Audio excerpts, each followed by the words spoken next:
Let's paint cards with acrylic markers. These are fantastic ideas for if you have a birthday coming up and you want to create a quick card.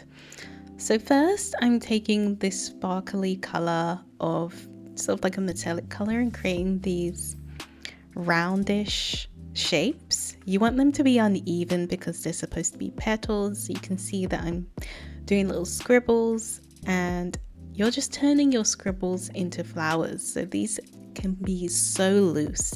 They can be any shape you want.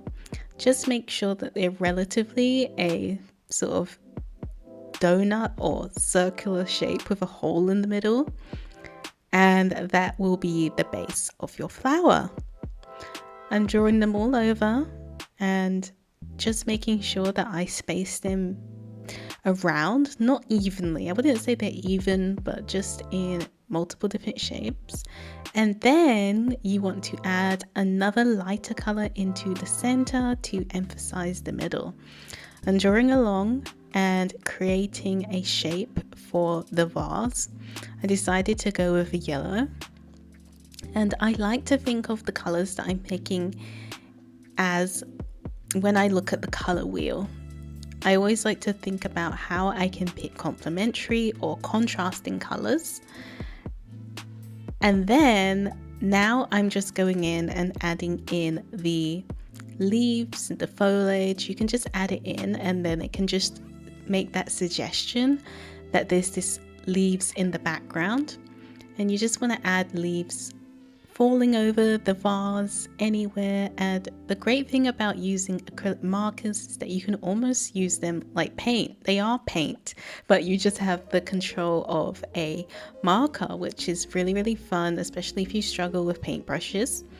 So just paint with them, have fun, layer them on top of each other, and you can see that they layer quite nicely on top of other colors, and you're able to build them up.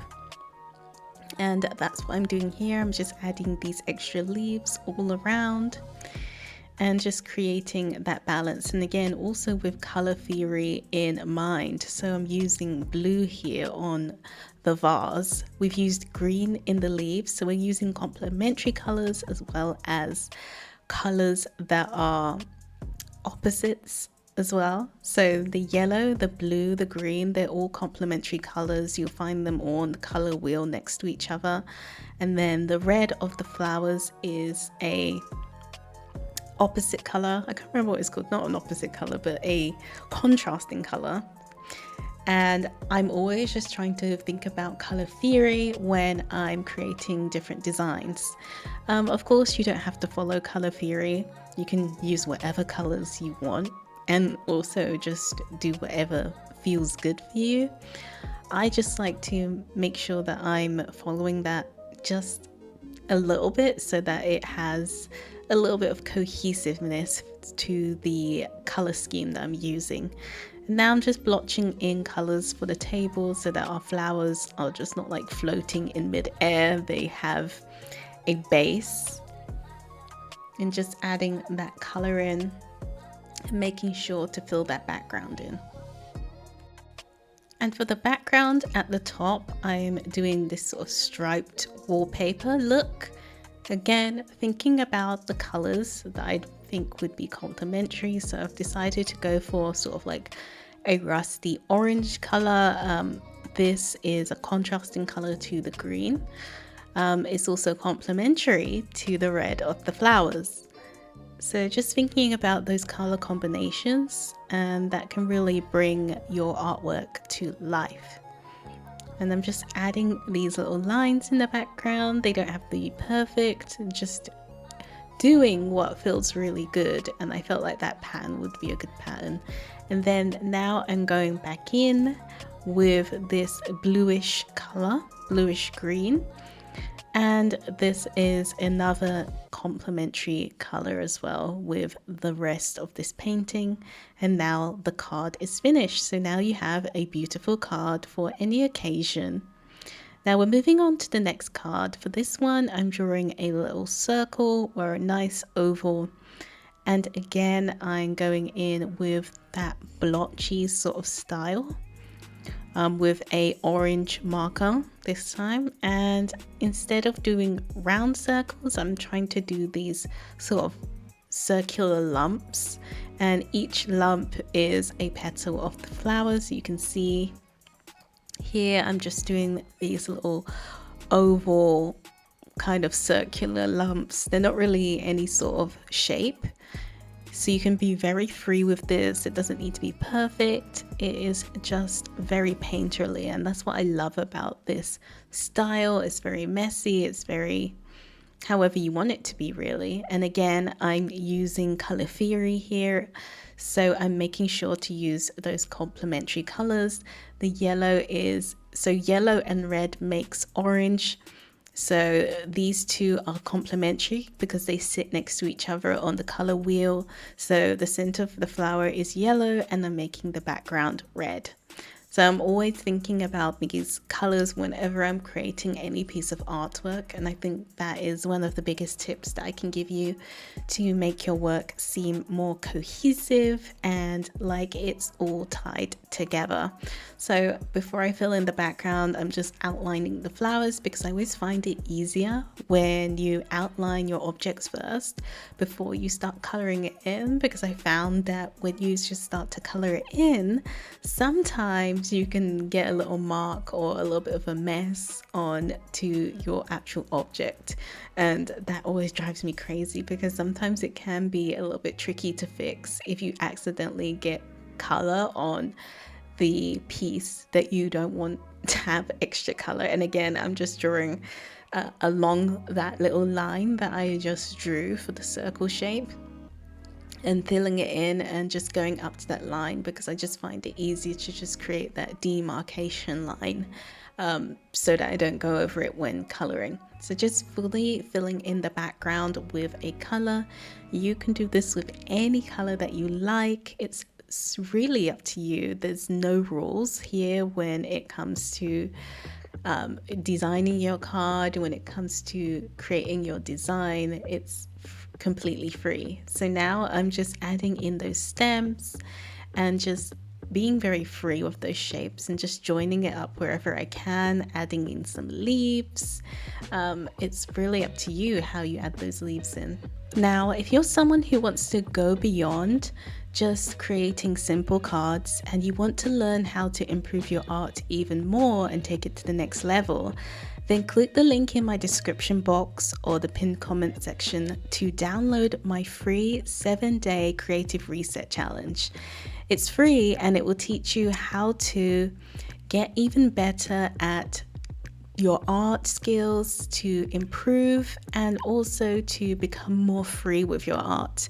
It gets you into the practice of practicing art every single day, and that's so important for improving your skills. So I'm just continuing to add those leaves wherever I feel that it would work, and I haven't got any specific places for where I want to add the leaves or the foliage.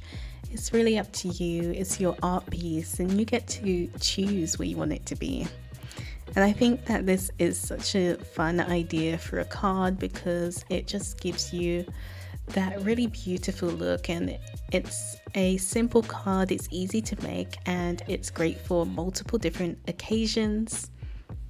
Now let's move on to the next card. So now I'm doing these downward strokes into oval shapes. I'm doing about 4 of them, and then I'm doing these circular blotchy shapes here, again using that freedom and using just that looseness to create shapes. So again, I'm creating those sort of lumpy round shapes, and I really love using these shapes for organic things like flowers because they're not predictable and you can just get extremely creative when creating pieces like flowers. So just doing those little shapes, and you can see that these little flowers I'm creating here have been sort of a combination of what we've created in the previous ones. And now I'm just adding the green leaves, the stems to my flowers, and they can be very, very simple. They don't need to look realistic. That is the fun of it and the painterly look of it and the artistic side of it. I'm again adding these little round shapes in different colors so you can switch it up. Again, thinking about which colors you can add together. So I'm adding the pinks and the reds together, and then the yellows and the pinks are really nice contrasting colors. They look really beautiful together. And I'm just adding them in all different types of shapes, and I'm not really paying too much attention. So have a lot of fun with this, be really free with it, don't worry about the shapes. It's really up to you, and every single person's piece of art will look different because it's really freeing, it's really different. Now I'm adding little dots up the side. I'm doing a piece of a lavender.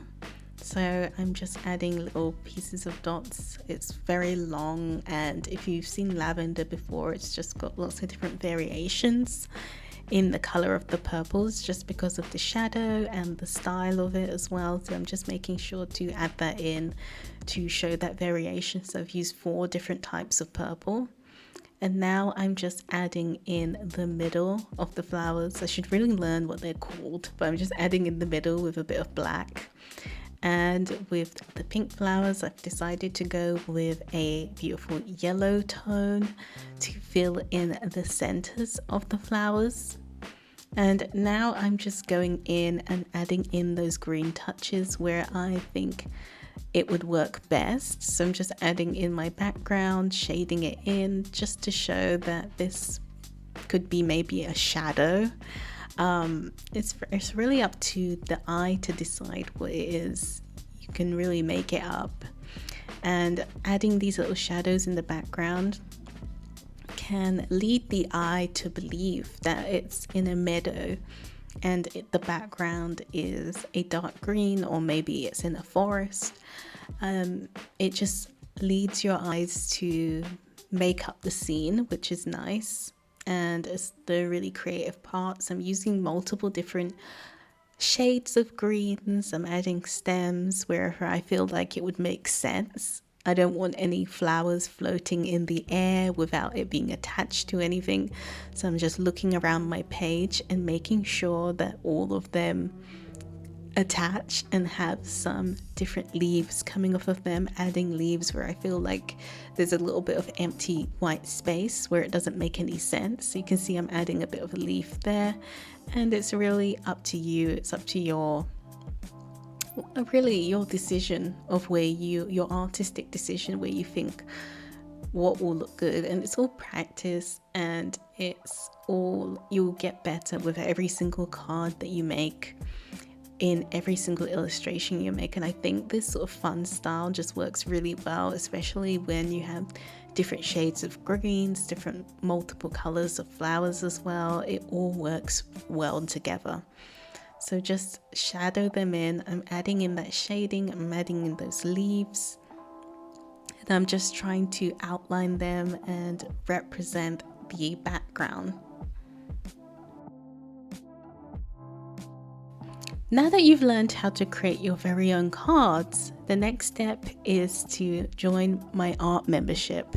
If you join my Ko-fi, where I'll teach you how to draw from your reference images so that you can maximize your art learning results and improve in your art skills even more, and just get to enjoy them, whether you're a hobbyist or if you want to go even deeper. Link to join my Ko-fi is linked in the description below.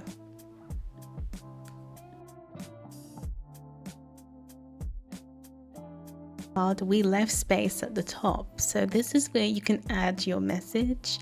I decided to add a happy B-Day message at the top.